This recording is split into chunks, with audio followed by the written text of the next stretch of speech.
मेरे प्रिय दोस्तों, इसके अभी अगले पिछले वीडियो में मैंने प्रेजेंट इंडेफिनिट यानी टेंस मैंने बताया था 3 प्रकार के होते हैं। उसका 3 में प्रेजेंट इंडेफिनिट का, असर्टिव सेंटेंस का, अफर्मेटिव सेंटेंस मैंने बनाने का नियम बता रहा था, जिसमें मैंने सिंगुलर नंबर तक बताया था।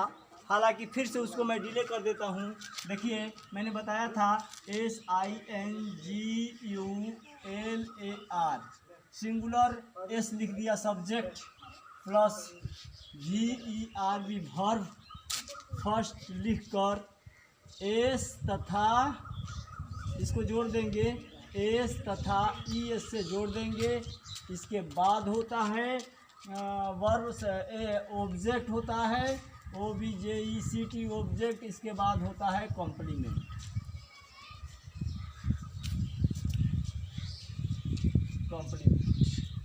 अब होता है सिंगुलर, ये तो हो गया सिंगुलर के लिए। अब प्लुरल के लिए देखिए PLURAL,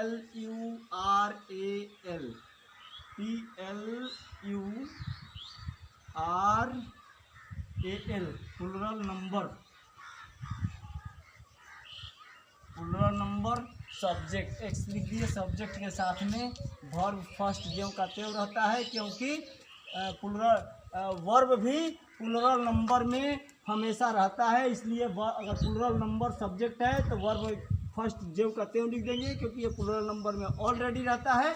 और फिर ऑब्जेक्ट और फिर कॉम्प्लीमेंट। अब देख लीजिए, मैं समझा देता हूँ इसको। जैसे कि बहुत से लड़के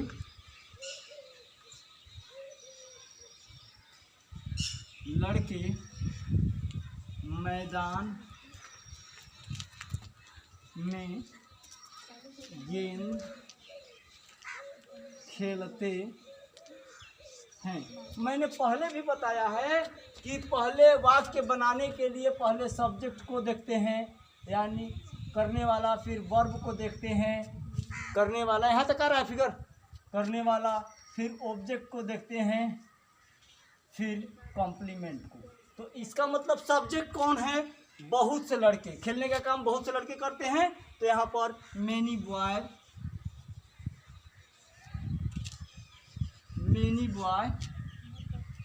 अब बहुत से लड़के खेलते हैं, यहाँ पर वर्ब है खेलना, तो मेनी बॉय प्ले।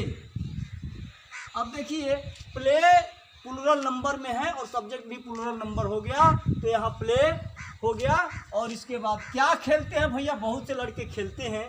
तो अब पूछिए क्या खेलते हैं? तो ऑब्जेक्ट हमको मिल रहा है बॉल खेलते हैं, प्ले बॉल। अब कहाँ खेलते हैं भैया? मैदान में। Play ball in the field. अब मेरे को ये समझ में आ गया होगा कि आपको प्रेजेंट इंडेफिनिट का, असर्टिव का, अफर्मेटिव सेंटेंस का मैंने वाक्य बताया। और इसके बाद मैं अब आप लोगों के सामने इसके विषय में अगर कोई जानकारी लेनी हो तो फिर आप डिस्क्रिप्शन बॉक्स में अपने बातों को रखें। मैं आपको बताने के लिए हमेशा ऑलरेडी तैयार हूँ। इसके बाद का मैं बता देता हूँ। अब देखिए, ये असर्टिव का अफर्मेटिव हो गया। अब अफर्मेटिव के बाद एक आता है निगेटिव सेंटेंस। अब निगेटिव कैसे बनेगा?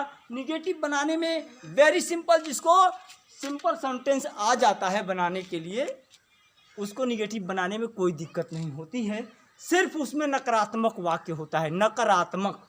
अब देखिए, मैं उसको थोड़ा सा बताने जा रहा हूँ, आप थोड़ा सा ध्यान दो। लव जी,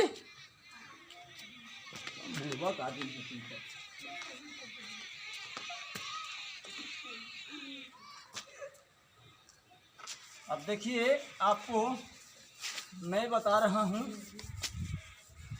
पहचान वही रहेगा जिस वाक्य के क्रिया के अंत में ता है, ती है, ते हैं अब रहेगा। अब यह अफर्मेटिव की जगह पर निगेटिव सेंटेंस बनाने का नियम।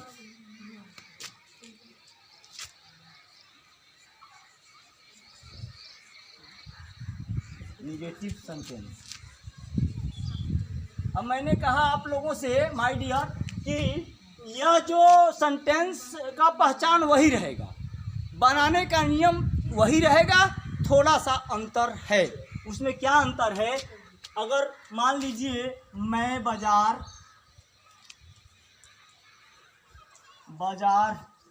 नहीं जाता हूँ, गीता अंग्रेजी नहीं पढ़ती है, अंग्रेजी नहीं पढ़ती है। अब देख लीजिए एक सेकेंड, अब ये बनेगा कैसे? इसका पैटर्न मैं आप लोगों के सामने पेश कर रहा हूँ। पैटर्न पर ज़रा सा ध्यान दीजिएगा। इसमें निगेटिव इंट्रोगेटिव में इसका हेल्पिंग वर्ब है डज नॉट, सिंगुलर नंबर और प्लूरल नंबर के लिए डू नॉट का प्रयोग करते हैं। तो आइए लेट्स बिगिन, आरंभ करते हैं। देख लीजिए पैटर्न को, थोड़ा सा पैटर्न देखेंगे ऑटोमेटिक समझ में आ जाएगा। पैटर्न यह है कि सिंगुलर सब्जेक्ट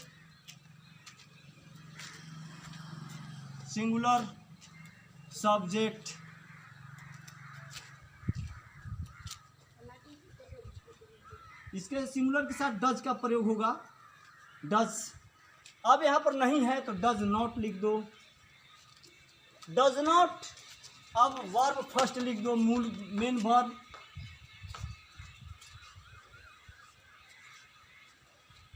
अब इसमें एस एस नहीं लगेगा क्योंकि यहाँ पर डज एस लग चुका है। डज नॉट वर्ब फर्स्ट, इसके बाद ऑब्जेक्ट प्लस कॉम्प्लीमेंट। अब देखिए, अब सिंगुलर नंबर का एक वाक्य मैं बोल रहा हूँ, एक या दो वाक्य समझ लो।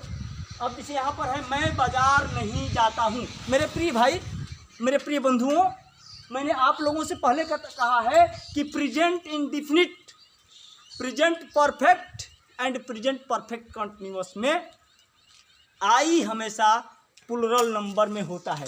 तो ये जाहिर सी बात है कि आई मैं बाजार जाता हूँ, यानी मैं बाजार जाता हूँ। तो कहने का मतलब मैं जो शब्द है यह प्लूरल नंबर हो गया, तो यह इस पे नहीं सेट होगा। अब गीता है गीता जो है सिंगुलर नंबर है, क्योंकि अकेली है इसलिए इस पे सेट होगा। तो यहाँ सिंगुलर नंबर सब्जेक्ट तो क्या है? GITA, गीता। अब मैंने कहा गीता सब्जेक्ट लिखने के बाद सीधे डज नॉट लिखें। Does not, doesn't plus verb first क्या है? पढ़ना। तो डज नॉट रीड, रीड कहाँ नहीं पढ़ती है भैया? अंग्रेजी नहीं पढ़ती है, does not read English, full stop. अब देखिए प्लूरल नंबर का यहां पर देख लीजिए,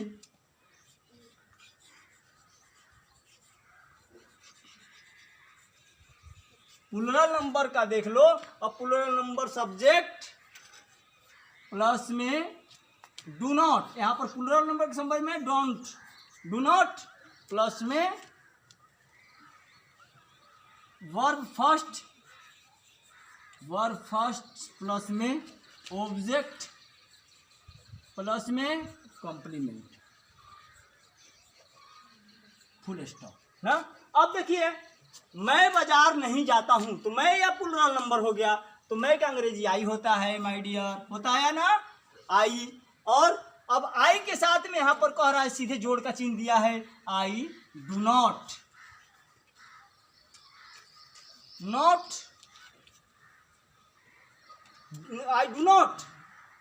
गो। क्यों? क्योंकि यह भी प्लूरल नंबर, यह भी प्लूरल नंबर, यहाँ तो प्लूरल नंबर कॉन्सेप्ट कर गया है। तो यहाँ गो, आई डू नॉट गो, कहाँ नहीं जाते हैं? बाजार को। I do not go to market. अब कहेंगे कि कॉम्प्लीमेंट इसमें कहाँ आ रहा है सर?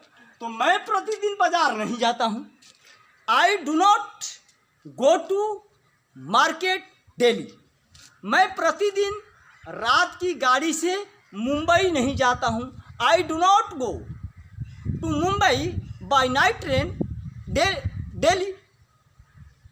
मैं प्रतिदिन गंगा नदी में स्नान नहीं करता हूँ, या बहुत से लोग गंगा नदी में स्नान नहीं करते हैं।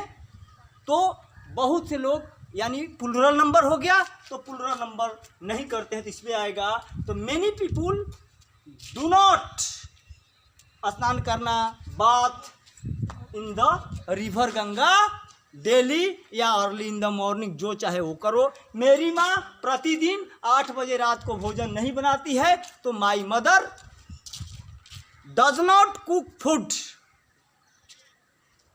Eight 8 o'clock night daily. Thank you. अब आप लोगों को यह बात समझ में आ गया होगा। अब मैं चलता हूँ आप लोगों को, मैं अब कल आगे का वीडियो मैं पेश करूँगा। अब उसमें आपको इंट्रोगेटिव का वाक्य होगा,